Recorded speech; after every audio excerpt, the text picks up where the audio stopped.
नमस्कार, आप देख रहे हैं पंच न्यूज एनसीआर और मैं हूं आपके साथ मानवी ठाकुर। शुरुआत करते हैं आज की खास खबरों से। अधिक अपडेट्स के लिए बने रहिए पंच न्यूज एनसीआर के साथ। चैनल को लाइक, शेयर, सब्सक्राइब करें और बेल आइकन दबाना बिल्कुल न भूलें। पश्चिम दिल्ली भारतीय जनता पार्टी की प्रत्याशी कमलजीत सहरावत का स्वागत द्वारका में फूल मालाओं, ढोल नगाड़ों द्वारा किया गया। कमलजीत सहरावत का प्रचार प्रसार करने के लिए समाज के दुख सुख के साथ ही वह भाजपा नेता तथा दिल्ली प्रदेश नमो नमो मोर्चा भारत के मुख्य संरक्षक व पूर्व भारतीय जनता पार्टी कार्यकारिणी सदस्य जसबीर सिंह सोलंकी ने कहा, मैं जनता से यही कहना चाहूंगा कि मोदी जी द्वारा किए गए कार्यों की जानकारी जनता तक पहुंचाने का कार्य करने की कृपा करें ताकि जनता वोट देकर कमलजीत सहरावत को भारी मतों से विजयी बनाए। भारतीय जनता पार्टी के भीष्म पितामह के नाम से पहचान रखने वाले तथा भाजपा के वरिष्ठ नेता, दिल्ली भाजपा कार्यकारिणी के सदस्य और चुनाव के वक्त एक कमांडो की तरह कमांड को संभालने के लिए पंजाब, राजस्थान इत्यादि राज्यों में जाकर भाजपा का परचम लहराने वाले सत्यनारायण डंग ने भारत माता की जय बोलते वक्त पूरा आकाश गूंज रहा था। सत्यनारायण डंग ने हाथ जोड़कर नम्र भाव से कमलजीत सहरावत को भारी बहुमत से विजयी बनाने की अपील सभी लोगों से की। इस स्वागत कार्यक्रम में बहुत सारे वकील भी उपस्थित रहे। आज से नहीं, शुरू से भगवान ने थोड़े पैरों में ताकत सिद्धि हुई है तो उसका इस्तेमाल भरपूर करता हूं। तो आप लोगों की ज्यादा जिम्मेवारी है, क्योंकि महिला शक्ति भी पार्कों में घूमने जाती है, वो भी साथियों को प्रचार करे।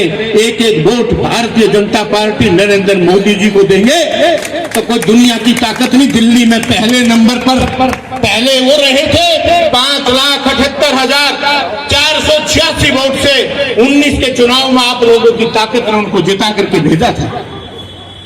आज जब मोदी जी ने टिकट दिया है, जब कितने भाग्यशाली हम लोग। अपने द्वारका के सभी फैमिली मेंबर्स को नमस्कार करते हैं, हृदय से आप सबको नमस्कार। गुरु अपार्टमेंट मेरा घर और द्वारका मेरा सेकंड घर, और आप यकीन मानिए कि मैं आप लोगों के दम पर ही चुनाव लड़ रही हूँ। आप लोगों ने जो शुभकामनाएं दी, आशीर्वाद दी, उसी की ये ताकत है कि एक साधारण घर का एक व्यक्ति इतनी बड़ी पोजीशन पर लोकसभा के सांसद के रूप में प्रधानमंत्री नरेंद्र मोदी जी ने प्रत्याशी बना दिया। आप लोगों की एक ताकत बहुत है। आप लोग जब बोलते हैं तो फेसबुक, ट्विटर और इंस्टाग्राम पे भी बोलते हैं, और प्रधानमंत्री जी आजकल डिजिटल क्रांति के युग में बहुत ज्यादा विश्वास करते हैं, तो इसीलिए आप लोगों की जो आवाज थी वही उन तक पहुंची होगी, वरना अपना कोई ऐसा लेवल नहीं था कि हमें सांसद की टिकट मिलती।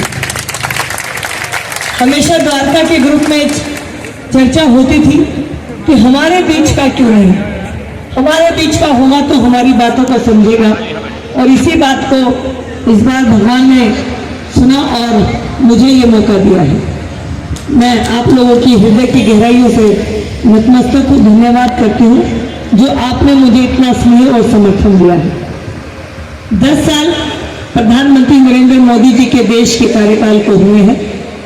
10 साल में देश बहुत बदला है। आज देश 2014 से 24 तक आते आते खुद में बहुत बड़ा स्वावलंबी, खुद की रक्षा करने के लिए ज्यादा सक्षम और खुद के आत्म सम्मान के लिए ज्यादा पहले से जागरूक नजर आता है। भारत बदला है, और भारत बदलने में प्रधानमंत्री जी कहते हैं कि मेरा हाथ नहीं है, ये भारत के 140 करोड़ देश के उन व्यक्तियों का सम्मान है, अपनापन है, जिन्होंने मुझे ये ताकत दी कि आज भारत और मैं एक साथ खड़े नजर आते हैं। इस 10 साल में प्रधानमंत्री जी ने अनेक वर्गों के लिए काम किया है।